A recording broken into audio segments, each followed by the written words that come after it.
Hey everyone, this is Caitlin again. I want to welcome you to Grace Week. This is a time we set aside every year to honor the week leading up to Good Friday and Easter Sunday. Once again this year, our good friend and my uncle's Pastor Pete Wilson joins Unscripted. Our friends Tori and Shauna join us too. This year, we look at Luke chapter 6. Pastor Pete will walk us through the community of the withered hand. We invite you to join us on the Unscripted, but most importantly, join the community of the withered hand. Now, here's my Uncle Aaron and his pastor, Pete Wilson. Hey everyone, this is Aaron. Welcome back to day 2 of Grace Week. Today we're going to talk about stretching out your hand. Yesterday we talked about getting up and standing and identifying the thing that is the shame in your life. My pastor Pete in his message talked a lot about this, but today we're going to talk about getting up and stretching your hand. And I hope you all are enjoying Grace Week. There's a lot here. Listen, stay around because at the end of every episode, I'm sharing a song from our friends Tori and Shauna. And they're so gifted. And I'm so honored to have their music on Grace Week as well. Thank you, Miss Kay, for your introduction. Here's day 2 of Grace Week. You said to get up and stand was point 1. Point 2 was stretch out your hand. Yeah. Whew, that is the moment, right? Like, stretch out your hand. Because, I think anybody listening knows what their shame is, knows what they've been hiding under their robe. I love how you said that, hiding under their robe. And I believe you said a line, and I'm probably not going to get it right, but you said something about they've done it so long it's become a part of their identity. Yes. And that one hit my heart, right? Like, I think we can accept it so long that it becomes a part of our identity, even a hidden identity. Talk about stretching out your hand for those listening. Yeah, I think that's a turning point in that whole story, right? So Jesus tells him to stand up, and he stands up, and he stands up in an environment he probably would not have wanted to stand up. It's full of a lot of religious leaders, as I talked about in the message, with healthy right hands in which they could point their healthy right index fingers, at people. So, but he doesn't. But then the second thing that Jesus says to him, which might even be more shocking, is stretch out your hand. And part of the reason it's shocking is because he can't do it. He, his whole life has been trying to stretch out his hand. But for whatever reason, he can't. The neurons just aren't firing. And so I think it's interesting because Jesus asked him intentionally to do something that he could not do. Right. And here's where I think for a lot of us, and this is true in all kinds of cultures. It's certainly true in church culture. We want to put up this front of we've got it together. We want to, portray our strengths, hide our weaknesses. That's never more evident than in social media, right? I mean, we're finally kind of catching on to that. Hopefully, most of us, that we all do it, right? We're portraying our strength, hiding our weaknesses. And so, in this moment, Jesus is flipping the script. And he's saying essentially, I'm not so concerned about your strengths in this moment, but what are your weaknesses? Because the greatest turning point in your life does not come from displaying your strengths. The greatest turning point of your life will likely come from being honest about your weaknesses, about your shame, about the hurt. And I think it's always important when we talk about shame to mention this, Aaron, that shame isn't always something you did. Sometimes shame is something that happened to you. 100%. Right. And so a lot of people are carrying shame from things that happened decades ago. I certainly was, that, happened to them, and them hiding that created this pattern in their life where now there's all kinds of things that they continue to hide. And that's where it becomes your identity. It just becomes a part of who you are. It's almost like you wouldn't know what to do without your shame, because you've played that role for so long. Right. And that's a scary thought, stretching out your hand, being honest about what it is specifically that it is that you've been trying to hide your whole life, and understanding that exposing that weakness is not going to be your downfall. That's the turning point for you.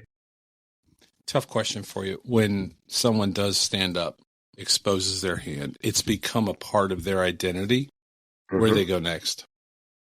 Now I've done it, right? I'm out there. I'm out there. I've exposed my hand. And yes, and so Jesus did heal it. Where do you think that guy went next? Because now he's got this healed hand. Or if someone stands up and they've now expressed something, a weight that they've been carrying in their life, where do they go next? That's a great question. It goes one of two ways. I've seen this. I've seen people that experience healing move on from that and really grasp what happened to them, and they never forget where they once were, and they want to help others. Yeah. I've also seen people take that healing, become extremely self-righteous about it, Right. and then turn around and do to others the same thing that had happened to them throughout their entire life. And Jesus actually tells a parable about that, right? The unmerciful servant who is forgiven, but then, turns around and won't forgive somebody else. So I hate that story. I wish Jesus would have never told that story. I wish that wasn't a reality. I wish that everybody that experienced grace and healing took that and did nothing but give it away the rest of their life. Right. But I think you have a choice to make on the other side of that grace and that healing. And if you can always remember where you've been, how Jesus got you through that, you can start helping other people do that. So I hope that's a great question, Eric, because I actually never thought about what did that guy do after that? Like, where did he go? What story did he tell? And man, I hope he told his true, honest story and continue to help other people in this community of the withered hand. We've all been hurt, felt pain inside.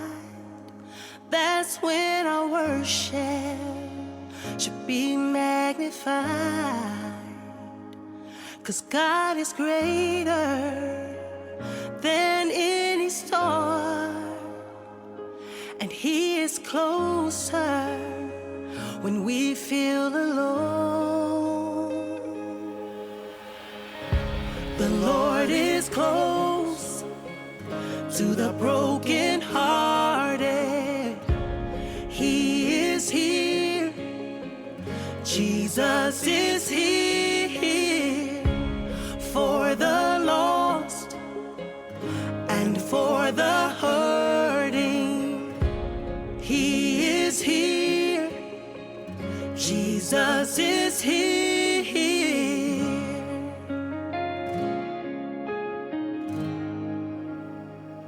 So lift up your head, oh broken hearted. Sing through the pain, give it to the Father. 'Cause God is greater than any storm. He is closer when we feel alone. Hey, the Lord is close to the brokenhearted. He is here. Jesus is here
Jesus is here for the lost and for the hurting. He is here.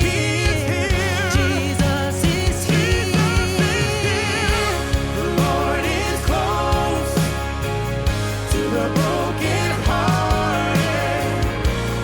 He is here. Jesus is here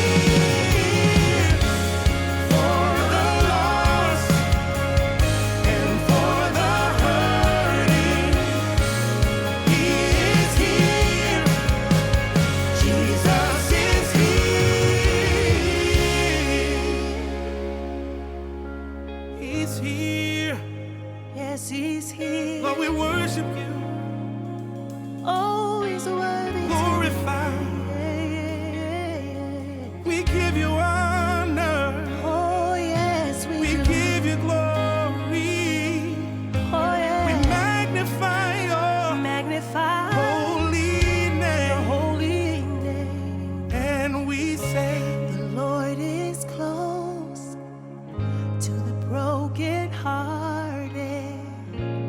He is here. Jesus is here. Thank you for listening to another episode of the Unscripted Podcast. Make sure to review and share wherever you listen to your podcast. It really helps out our mission to encourage everyone to live life unscripted. Until next time, keep living life unscripted.